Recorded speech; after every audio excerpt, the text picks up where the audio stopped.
Good evening, everybody. It is your favorite aspiring revolutionary here, a wandering author, reminding you that we are all the authors of our own lives.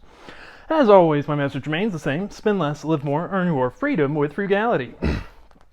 Today, we're going to finally finish the 5th chapter of the 5th book of Aristotle's Nicomachean Ethics, where he discusses justice as a mean and money, basically. So far, we've talked about the entire reason that money exists is basically so people can exchange things that are not equal. Remember yesterday's video, we discussed how the shoemaker and the builder figure out how to correlate the value of their two products, namely shoes and houses, by using money, and that is literally the basis of society. And at the close of this chapter, he says, if there were no exchange, there would be no association, and there can be no exchange without equality, and no equality without commensurability. 2 points. 1, Aristotle is saying that money is quite literally society's foundation here. And 2, equality in this context means equality of exchange. So, it is impossible for things so different to become commensurable in the strict sense. Our demand furnishes a sufficiently accurate common measure for practical purposes. And again, much of Aristotle's work is written in kind of deliberately verbose language, but what he is really saying here is that it's not possible to truly make a shoe equal a house. But our demand, which is what gives money its value, is what makes it possible for practical purposes. And he goes on to further say, there must therefore be some one standard, and this accepted by agreement, which is why it is called nomisma, which we went over yesterday.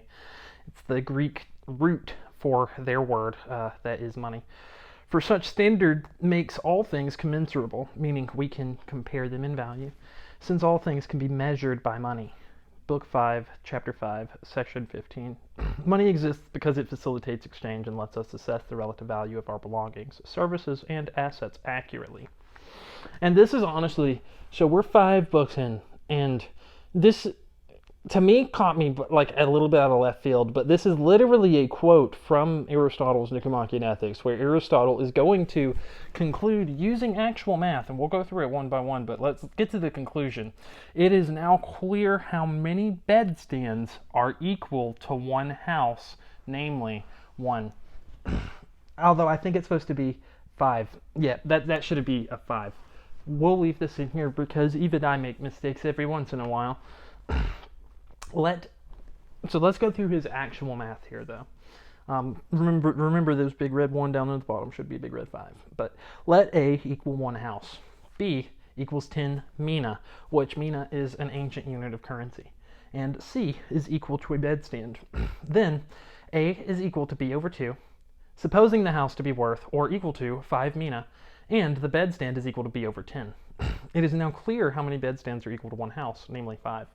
So, what can we take from this? Clearly, Aristotle lived in a society with an extreme bedstand shortage, which propelled their value to be worth 1/5 of a home by the time he founded the Lyceum, where he taught his most famous pupil, Alexander the Great.